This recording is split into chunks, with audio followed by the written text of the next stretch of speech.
I think one of the things we're doing this year, because we finally, like I said, we have over 30 volunteers this year, which is so exciting for us. One of the things we've been trying to understand better is, who are our volunteers?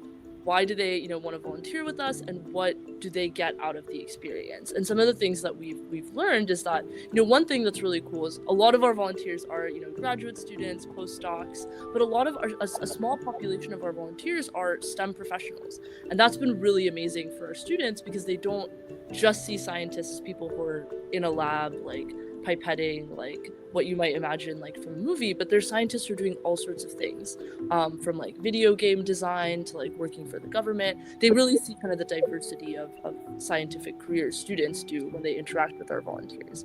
What we also see from our volunteers is many of them, I think, gain an appreciation for what it's like to learn science in under-resourced settings. A lot of our volunteers have told us, as Hannah mentioned, that they gain an appreciation for, okay, this is like, they gain an empathy for incarcerated students. They gain kind of an understanding of what it's like to learn under really difficult circumstances. And a lot of them also learn how to communicate science to communities that, may not think the same way that we might as scientists, but still have a real investment in the science that's being done, and a need to understand what the science that's being done is. And I think those are all skills that are so important to learn during a PhD, or so important to learn as part of the training to be a scientist. And I think Science Unlocked really fills that gap in kind of a PhD education, and like helping PhD scientists learn how to talk about science